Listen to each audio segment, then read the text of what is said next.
Em tempos de juros altos, margens reduzidas e incertezas, rever estratégias é fundamental para manter o seu negócio competitivo. Esse cenário exige planejamento e organização financeira. Nessas horas, qualquer ajuda é bem-vinda, mas a ajuda de um especialista é necessária.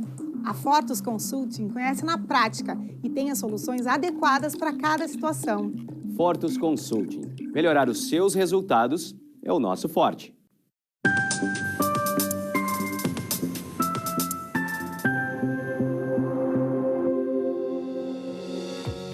Olá, sejam todos muito bem-vindos. Está no ar o programa Papo Certo de hoje. E de segunda a sexta-feira, neste mesmo horário, estamos aqui trazendo para vocês mais informações e esclarecimentos sobre as diversas áreas do direito, empreendedorismo, saúde, turismo e também trânsito.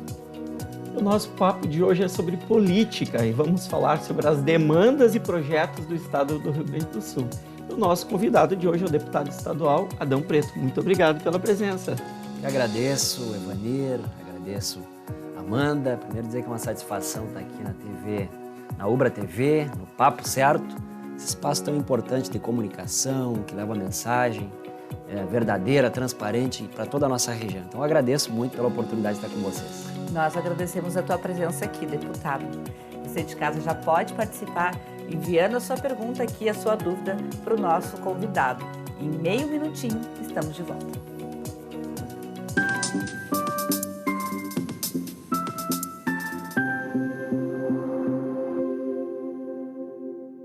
Você já parou para pensar que a sua empresa pode estar pagando impostos a mais? O nosso sistema tributário é bem complexo e é comum as empresas pagarem mais do que o devido. Saiba que é possível recuperar os valores dos últimos 5 anos e reforçar o seu caixa. A Fortus Tax é especialista no assunto e já ajudou muitas empresas nos seus 18 anos de atuação. E o mais importante, você só paga pelo serviço depois que o dinheiro estiver na sua conta. Fortus Tax. Pagar o justo é o nosso forte.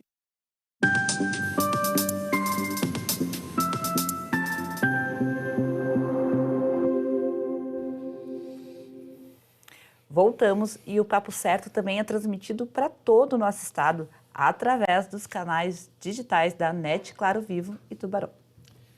Deputado, então para começar o nosso Papo Certo de hoje, conte para nós um pouquinho da sua trajetória política. Muito bem, Evanir, eu desde muito criança, muito cedo, ainda bebê, eu me criei. Minha formação política foi muito no início da minha vida, né? O meu pai, o Adão Preto, era um pequeno agricultor, sindicalista, e foi deputado estadual constituinte. Inclusive, meus irmãos brincam comigo que eu sou o único filho de deputado, que eles são filhos de agricultor, porque eu nasci depois, quando ele foi eleito, nasci em 87.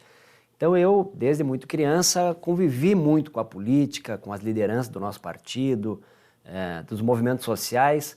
Então, eu nasci no interior do estado do Rio Grande do Sul, nasci lá em Miraguaí, na região celeiro do estado, mas ainda muito cedo também, criança, acabei vindo para a região metropolitana, para o município de Viamão.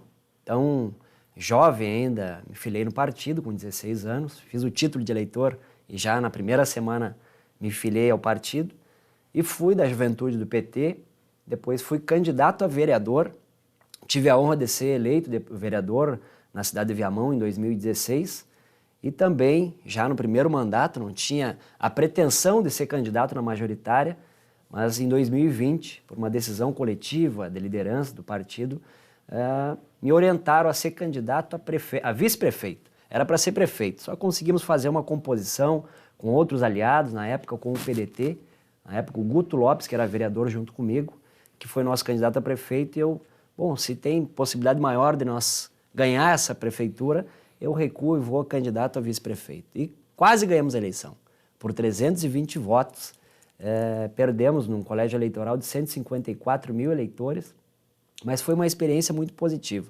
né? Conhecemos mais a realidade do município naquela ocasião e depois, em 2022, também por uma decisão de um grupo maior de lideranças, pelo fato do Edgar Preto, meu irmão, que foi deputado estadual e foi escolhido pelo partido, pelo Olívio Dutra, pelo Tarso Genro, pelo senador Paulo Paim, de ser o nosso candidato na majoritária, esse coletivo avaliou, olha, não podemos dar um passo com o Edgar, que é muito importante, que estava muito preparado, mas também precisamos de alguém para manter esse espaço, essa porta aberta na Assembleia Legislativa.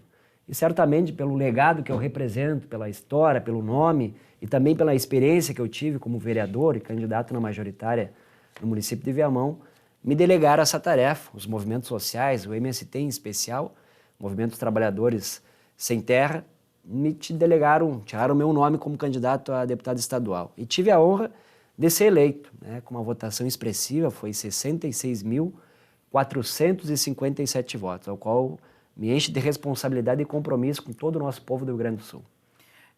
Deputado, nós sabemos que tem vários projetos e devido ao nosso tempo, que o nosso programa é curto, falaremos sobre apenas alguns deles. Mas vamos começar então pela tua luta da violência contra a mulher. Maravilha, é um tema importante, sensível e que nós, homens, precisamos nos envolver no tema, nesse debate, nessa conscientização. Nós sabemos que, majoritariamente, a violência contra as mulheres é praticada pelos homens. E, infelizmente, na grande maioria das vezes, é em casa, é o ex-marido, é o namorado, é um familiar.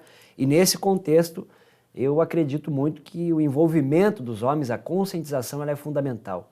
Então, foi constituída lá no ano de 2011, na Assembleia Legislativa, uma frente parlamentar de homens pelo fim da violência contra as mulheres, ao qual eu faço parte desde o início. Eu não era deputado na época, mas sempre militei nessa causa.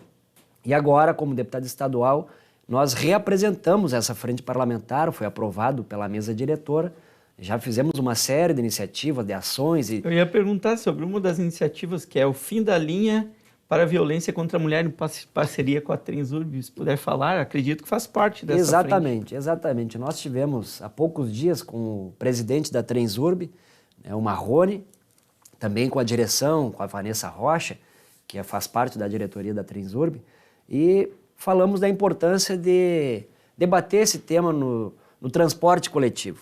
Nós estamos acompanhando pelas mídias e muitas denúncias, né, que tem muitos casos de violência contra a mulher no transporte público, seja no ônibus, no trem, ou inclusive até de forma aérea. Nós chamou acompanhamos. a atenção esse no avião, mas no dia a dia, ônibus e trem realmente acontece. Exatamente. Com muita frequência. Nós queremos, com essa campanha, fim da linha para a violência contra a mulher, né, fazer um espaço aqui junto à Transurb, que passa em toda a nossa região metropolitana, Vale dos Sinos, um espaço de conscientização, que a gente possa debater com a sociedade, com os usuários, com os trabalhadores que passam ali. São mais de 100 mil pessoas que transitam mensalmente pelo Transurb, então é um espaço fértil para a gente conscientizar, um canal de diálogo e de conscientização.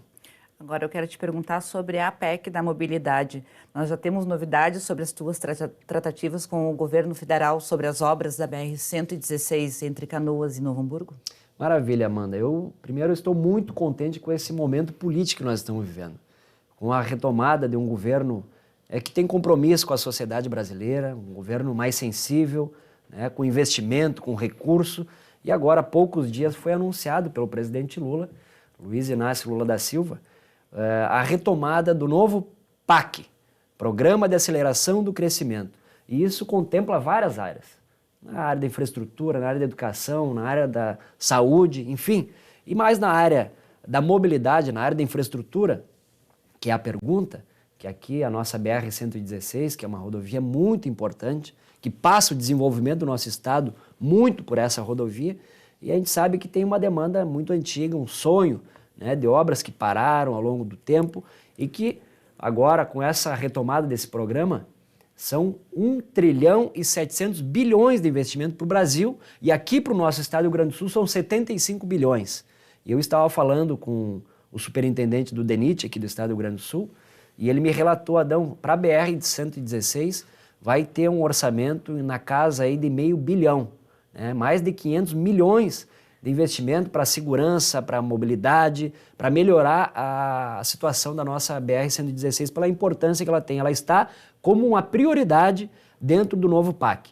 Então, certamente, nós já estamos vendo a retomada das obras aqui na BR, assim como outras rodovias do nosso estado do Rio Grande do Sul. Então, eu estou muito contente por ter esse olhar do governo federal, com muita responsabilidade, com muito compromisso, ao qual eu tenho a tarefa hoje como vice-líder partidário que a bancada do Partido dos Trabalhadores me delegou.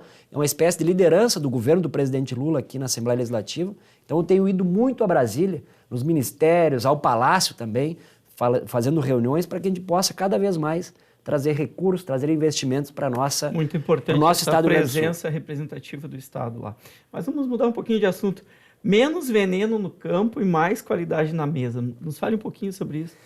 Esse é um outro tema que eu tenho muito compromisso, né? Pela minha origem, por ser da agricultura familiar, o meu berço veio dali, eu nasci no campo.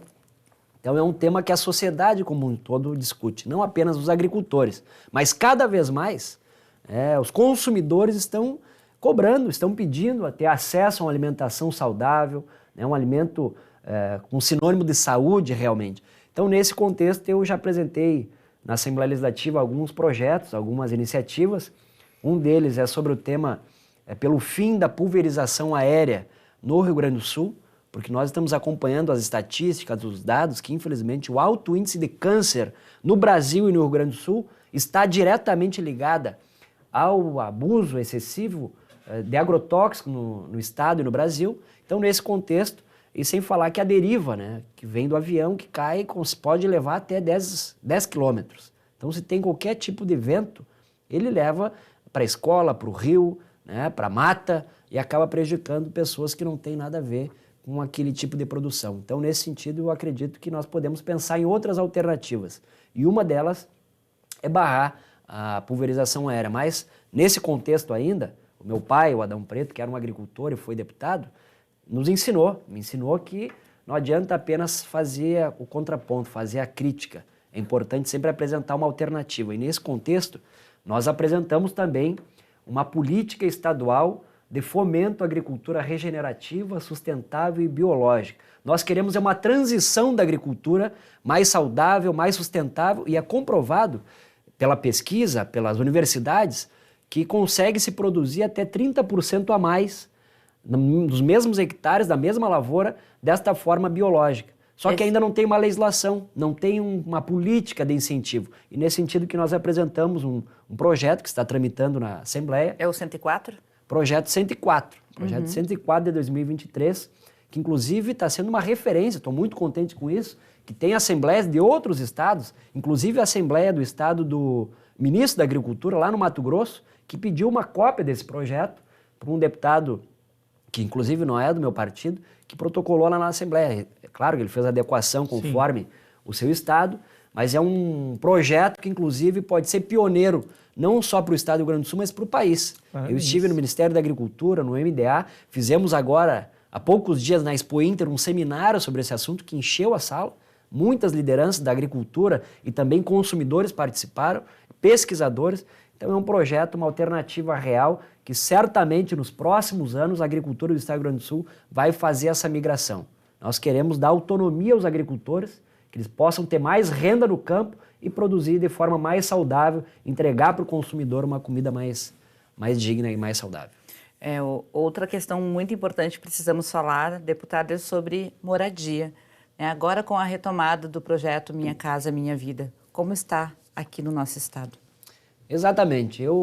Como eu disse no início, estou muito contente com esse momento, a retomada dessas políticas públicas em todas as áreas e na área da moradia, que é uma área fundamental. Nós sabemos que tem um déficit, tem uma demanda muito grande represada, né, de pessoas que muitas vezes casam, né, e não têm a condição de financiar uma moradia, acabam ficando no terreno da mãe, do pai, porque não tem essa condição. E esse programa vai dando essa possibilidade às pessoas, né, financiarem a juros subsidiado, a longo prazo.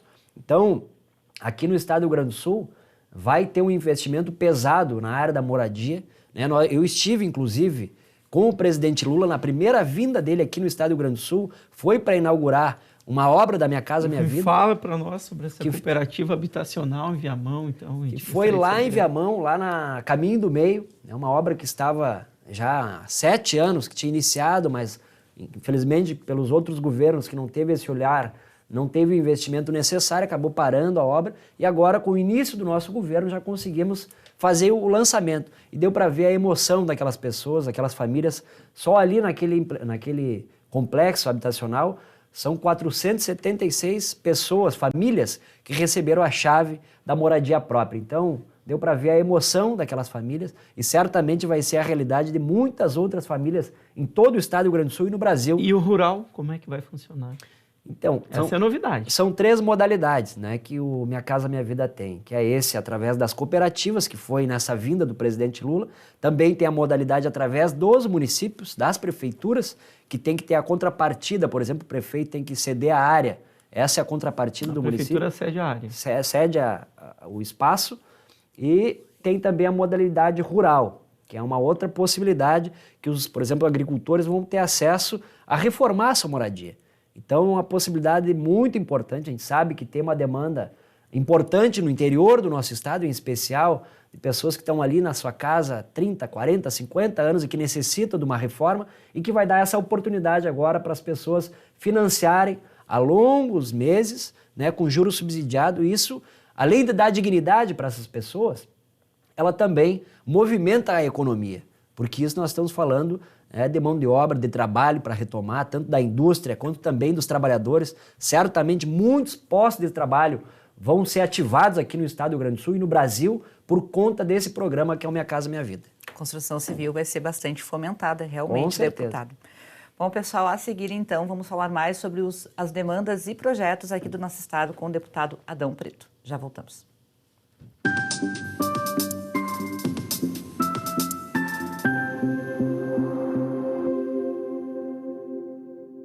Tá difícil encontrar o profissional certo para a sua empresa? Precisa de alguém detalhista para aquela vaga no financeiro? Quem sabe um criativo para o marketing? Ou ainda, alguém focado em resultados? A Fortus RH utiliza técnicas de seleção e processos estruturados, realizando entrevistas, aplicando provas e testes específicos. Tudo isso para buscar a pessoa certa para a vaga certa. Fortus RH. Conectar pessoas é o nosso forte. Que tal ganhar o prato do seu acompanhante? Com esse app você compra um e ganha um. Simples assim. Vale também para ingressos e hospedagens. De Gramado para o Brasil, o Prêmio Gourmet traz experiências incríveis para você. Baixe o app grátis e assine quando for usar. Já somos mais de 500 mil aproveitando esse guia gastronômico e turístico. Faça parte desse clube também. Para o cliente, economia e experiências em dobro por um ano. Para o parceiro Prime, clientes selecionados. Uma forma elegante de utilizar descontos.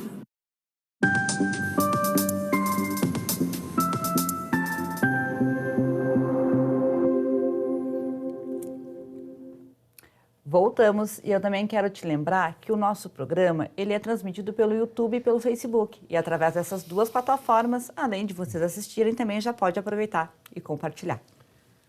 Deputado, o senhor também faz parte da Comissão de Agricultura e está envolvido aí com agro. Como o senhor vê a situação atual aí da bacia leiteira do Rio Grande do Sul? Estou acompanhando muita segurança, com muita propriedade. Nós fizemos alguns debates já na comissão e fora da comissão. Estive inclusive em Brasília com o vice-presidente do Brasil, o Geraldo Alckmin, que é ministro inclusive, levando esse pleito, né? Fui lá com um coletivo de cooperativas, de agricultores, porque nós estamos vendo a situação da bacia leiteira que está passando por um momento difícil, delicado, né, que eu tenho falado que certamente isso é um reflexo também, um legado que nós assumimos de uma política que não deu certo no passado, que abriu os portões aqui do nosso estado e do país e acabou entrando leite triangulado, né, da Europa, da Argentina, do Uruguai, de forma que acabou prejudicando muitos nossos produtores aqui do estado do Rio Grande do Sul. E nesse sentido, né, eu estive lá levando esse pleito ao governo federal, levamos também ao governo do estado, mas o governo federal, de forma muito ágil, muito rápido, deu a resposta. Nós tivemos agora, há poucos dias, o anúncio por parte da Conab, a Companhia Nacional de Abastecimento do Brasil, que determinou a compra de 100 milhões de reais para a compra de leite dos agricultores aqui do Rio Grande do Sul e do Brasil, né, para dar uma, digamos assim, de forma emergencial. E também já, logo em seguida, o Ministério da Agricultura também anunciou mais 100 milhões. Foi 200 milhões pelo governo federal, de forma emergencial, para comprar esse leite em pó, para levar até creches, entidades sociais, vai ser destinado esse leite, mas para dar um suporte, um amparo para esses agricultores que estavam com esse produto nos seus armazéns estocado, mas nós precisamos mais além do que isso. Isso é uma forma emergencial. Nós precisamos ter uma legislação mais rígida, uma fiscalização mais enérgica por conta do governo federal e do governo do estado, a Secretaria da Agricultura, o Ministério da Agricultura na nossa fronteira, e também ter uma espécie de o cuidado com a importação. A importação é importante para a questão do valor, do preço do leite aqui no estado e no Brasil, mas nós temos que priorizar, né, o leite, os produtores do nosso estado do Rio Grande do Sul. Haveria alguma Opa, todo mundo se animou com o assunto do leite aqui. Haveria alguma possibilidade de bloquear a vinda desse leite dos países vizinhos? Como fazem com o nosso quando vai para lá. Exatamente, está sendo estudado por parte do governo federal, foi o que o ministro nos relatou, né? Estão fazendo essa avaliação, tem que ser de uma forma rápida, né, para estancar essa sangria, digamos assim, porque os nossos agricultores, os nossos produtores estão muito preocupados e com toda razão, mas o governo federal tem feito a sua parte, tem se demonstrado sensível a essa demanda. Então eu, como deputado estadual e com o compromisso que eu tenho com a agricultura do nosso estado, com os produtores de leite, né, eu tenho relação com muitas cooperativas desta área e sei, né, da dificuldade que essa categoria está sofrendo. Então o governo tem feito a sua parte, estou cobrando também que o governo do estado tem que ter a sua contrapartida, tem que fazer o seu papel. Então eu espero que logo aí nos próximos dias a gente volte à normalidade, mas nós temos que priorizar a bacia leiteira do nosso estado, os nossos produtores daqui, porque eu sei da importância que tem para a economia, mas também para manter esses agricultores no campo. A gente sabe que ali é uma renda mensal. São pequenos agricultores. Pequenos agricultores que sobrevivem desta produção. Então é fundamental para manter esse agricultor, esse produtor no campo, que não teria... com dignidade, com renda. Precisa de política pública. Como substituir imediatamente a sua produção hoje de leite, por exemplo, vende tudo e investe na agricultura, retoma daqui 2 anos, porque tem toda uma infraestrutura que a estrutura leiteira necessita. Então, exatamente. É muito sensível. É um legado, realmente. É uma história que passa de pai para filho, de avô para neto.